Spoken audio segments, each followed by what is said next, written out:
ও আমার মিরপুরের মায়েরা, মা গো মা, তোমরা তো জানো না মা, কালকে যদি মরণ হয়ে যায়, আজরাইল যদি তোমার জানটা বের করে নিয়ে যায় মা, ও মা জানো না কোথায় যাবে নাকের ফুল, কে নিবে কানের দুল, কোথায় যাবে গলার মালা, কোথায় নিবে হাতের বালা।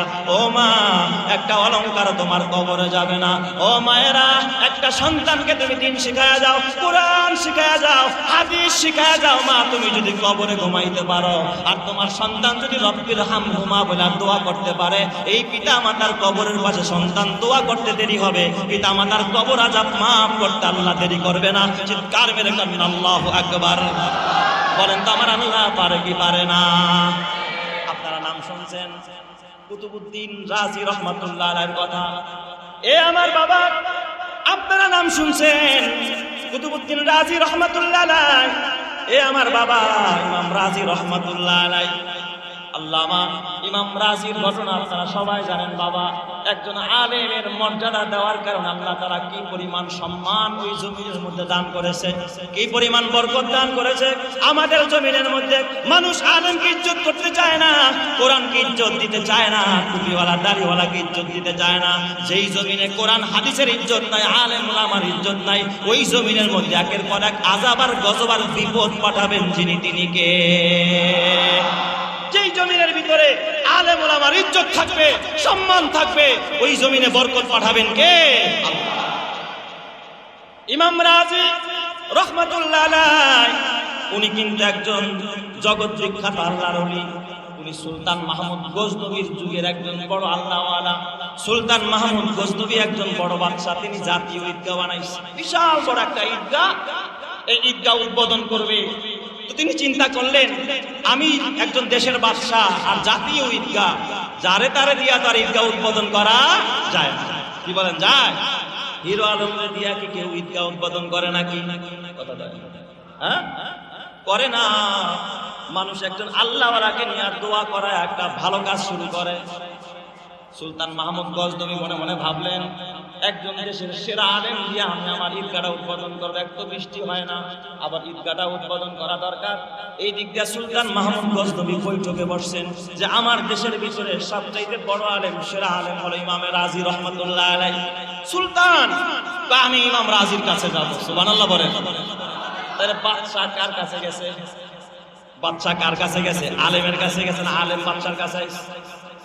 আলেম বাদশার কাছে আসে নাই, বরং বাদশা আলেমের কাছে গেছে। যখন বাদশা আলেমদের কাছে যাবে ওই জমিনে খোদার শান্তি আসবে, আর যখন আলেমরা বাদশার কাছে যাবে ওই জমিন থেকে শান্তি বিদায় নিবে। কথা ঠিক না ঠিক জায়গা? ইমাম রাজির কাছে সুলতান মাহমুদ গজনবী গিয়ে আবদার করে বলে, বাদশা যাবো না, আমি তো এক বিশাল জাতীয় ঈদগাহ বানাইছি, আপনি একটু উদ্বোধন করবেন ইস্তেসকা নামাজ দিয়া। তখন তার ঈদের সময় না যে ঈদের নামাজ পড়বেন। সুলতান মাহমুদ গজনবীর কথা শুনে ইমাম রাজি ডাক দিয়া কয়, বাজান আমি যাইতে পারি, তবে একটা শর্ত আছে। আপনি যে আমাকে নিবেন এটা কি কোনো ইসলাম বিরোধী কাজ কিনা, শরিয়াত বিরোধী কাজ কিনা? যদি শরিয়াত বিরোধী, ইসলাম বিরোধী, সুন্নাহ বিরোধী কোনো কাজ হয় তাহলে আমি যাব। সুবহানাল্লাহ বলেন সবাই। কয় না হুজুর, ইস্তেসকার নামাজ পড়বেন, ভালো কাজ, সওয়াবের কাজ, মানুষের জন্য দোয়া করবেন, আপনি অবশ্যই যাবেন। ঠিক আছে আমি যাইতে পারি, তবে দুইটা শর্ত আমার। কি শর্ত? এক নম্বর শর্ত হলো আমার পালকিতে করে নিতে হবে। কিসে করে? পালকিতে করে। পালকি চেনেননি আপনারা? আগের যুগের বিয়ে শাদী তো গ্রামগঞ্জে মানুষ হ্যাঁ নতুন বউ আনতো কিসে করে? পালকিতে করে।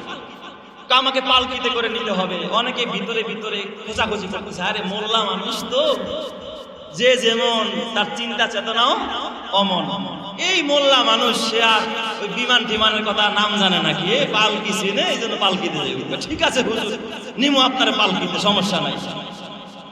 এবার কয় আমার পালকিতে নিবেন, বেশ ভালো কথা, কিন্তু আরেকটা শর্ত আছে। কি শর্ত? আমার পালকির সামনের যে হাওদাটা ধরবে, যে বেয়ারা হবে, এই বেয়ারার ভিতরে দুইজন লোক থাকবে। একজন থাকবে সুলতান মাহমুদ গজনবী, আরেকজন থাকবে তার প্রধান সেনাপতি। সুবহানাল্লাহ বলেন সবাই।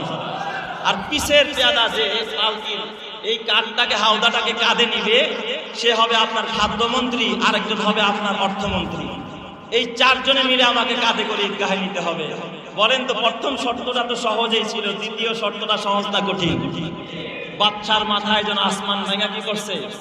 মাথার উপরে পড়ছে। বাদশা এবার চিন্তায় পড়ে গেল, হায় হায়, আল্লাহওয়ালা এত কঠিন শর্ত দিয়েছে, আবার যদি না নেই তাইলে তো আমার মান থাকবে না, ইজ্জত থাকবে না, আমার বাচ্চাগিরি চলবে না।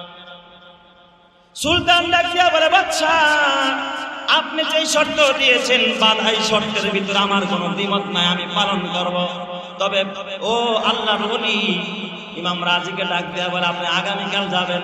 বাদশা নিজে পালকিটা কাঁধে করে যখন সুলতান মাহমুদ গজনবী একদিকে, তার সেনাপতি একদিকে, খাদ্যমন্ত্রী একদিকে, অর্থমন্ত্রী আরেকদিকে, এই পালকিটা কাঁধে করে যখন ওই ইমাম রাজি রহমাতুল্লাহ আলাইহি যুগ শ্রেষ্ঠ একজন আলেমকে পালকিতে বসায়া যখন রাস্তা দিয়া যায় ঈদগার মধ্যে নামায়া, এবার যখন ইস্তেসকার নামাজ শুরু করেছে, সালাম ফিরায়া দোয়া করতে দেরি, তাকায় দেখে মুষলধারে বৃষ্টি দিয়া নাকা সাইলা হতে দেরি নাই, চিৎকার মেরে করেন আল্লাহু আকবার। শামস কমার সূরজ জমি আঞ্জুম আখতার, দশতে দিওয়াল ওয়াদি সাহারা ও সমন্দর, মোরা মুলক দাম দরু তৈরা কবুতর, শাম সে হর জুলম তুজু আহমার ও আসগর, गुलजार गुल पुरगे साजार किसने बनाया, तौलिब मायूसी का हो ये सब जिसने बनाया। बोलें तो सब किसु बनाइছেন কে? এবার বাদশা দেখতেছে বৃষ্টিতে ভরে গেল।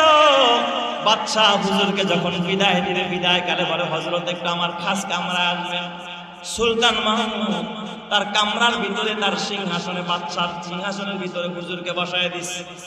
ইমাম রাজিরে বসায়, একজন ছাত্র যেমন ওস্তাদের সামনে বসে, সুলতান মাহমুদ গজনবী ওইভাবে করে ছাত্রের মতো নতজানু হয়ে বসে। আল্লাহর ওলি আপনি আমাকে আরো কঠিন শর্ত দিতে পারতেন, কিন্তু সেটা না করে আপনি কেন পালকিতে উঠলেন? রহস্য বুঝলাম না। আর পালকিতে উঠছেন আমারে কেন পেয়াদা বানালেন? আমার সেনা প্রধানকে কেন বানালেন? আমার খাদ্যমন্ত্রী আর অর্থমন্ত্রীরে কেন আপনার কাঁধে উঠাইলেন?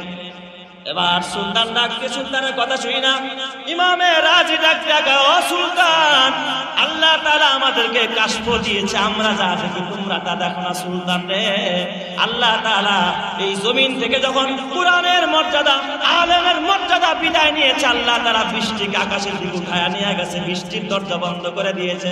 আজকে যখন তুমি পালকিতে উঠাইয়া আমারে পালকির ভিতরে বসাইয়া আপনি যখন আমারে কাঁধে নিয়েছেন, আপনার মন্ত্রী যখন আমারে কাঁধে নিয়েছে, আপনার খাদ্যমন্ত্রী, আপনার অর্থমন্ত্রী, আপনার সেনা প্রধান, আপনি নিজে যখন আমার কাঁধে নিয়েছেন, এলাকার মানুষ যখন দেখেছে সবাই কয় না, আলেমের মর্যাদা তো বাদশার চাইতেও বেশি। সবার দিনের মধ্যে আলেমের মর্যাদা আবার বর্তমান হয়ে গেছে। আরশের মালিক যেই কারণে বৃষ্টি বন্ধ করেছিল, এই জমিনে যখন আবার আলেমের মর্যাদা ফিরে এসেছে, আল্লাহ তাআলা ওই কারণে আবার জমিনের মধ্যে বৃষ্টি দিয়া রহমত নাজিল করে দিছে। চিৎকার মেরে করেন আল্লাহু আকবার। করুণার আধার তুমি, দয়ার সাগর তুমি, করুণার আধার তুমি, দয়ার সাগর তুমি, তুমি অগোচর মহিয়ান, না চাহিতে তুমি দিয়েছ ঢেলে, না চাহিতে তুমি দিয়েছ ঢেলে, দিয়েছ কত অনুদান, ওগো রহিম রহমান, ওগো রহিম রহমান। চাঁদ সে তারা গ্রহ রবি, খুঁটি বিহীন আসমান, বিনা সুতায় যেন গাথা মালা, শূন্যে মেঘেরা ভাসমান। নিপুণ তোমার কারুকাজ দেখে দেখে, নিপুণ তোমার কারুকাজ দেখে দেখে জুড়ায় আমার প্রাণ, ওগো রহিম রহমান, ওগো রহিম রহমান। করুণার আধার তুমি, দয়ার সাগর তুমি, তুমি অগোচর মহিয়ান, না চাহিতে তুমি দিয়েছ ঢেলে, দিয়েছ কত অনুদান, ওগো রহিম রহমান, ওগো রহিম রহমান। নারায়ে তাকবীর, নারায়ে তাকবীর। ও আমার বাবা, হাতে পায়ে ধরে ওলি, নিজে আলেম হতে পারো না, এই সন্তানকে আলেম বানাও, একটা সন্তানকে মাদ্রাসায় পাঠায় দাও, সন্তানকে দিন শিখাও, কোরআন শিখাও, হাদিস শিখাও। কসম আল্লাহ, তুমি একজন গার্জিয়ান, এই পৃথিবীর জমিনে একজন গার্জিয়ান ছিল হযরত লোকমান আলাইহিস সালাম, যার নামে আল্লাহ তাআলা সূরা লোকমান নাযিল করলেন এই জমিনের ভিতরে। রব্বুল আলামিন এই লোকমান একজন গার্জিয়ান হইয়া, পিতা হইয়া পুত্রকে নসিহত করে, ইয়া বুনাইয়া আকিমিস সালাহ ওয়া'মুর বিল মা'রুফ ওয়ানহা আনিল মুনকার ওয়াসবির আলা মা আসাবাক ইন্না যালিকা মিন আযমিল উমুর। আল্লাহ তাআলার এই যে একজন ওলি হযরতে লোকমান তার সন্তানকে নসিহত করতেছেন, ও সন্তান, ইয়া বুনাইয়া, ও আদরের সন্তান, আকিমিস সালাহ, নামাজ কায়েম করো। আমরা সন্তানের কলেজের খবর নিলাম, আমরা প্রাইভেটের খবর নিলাম, ব্যবসার খবর নিলাম, চাকরির খবর নিলাম, কিন্তু আমার সন্তানটা কোরআন পড়লো কিনা, নামাজ পড়লো কিনা, আমি বাবা হয়ে খবর নিলাম না। কথা ঠিক কিনা?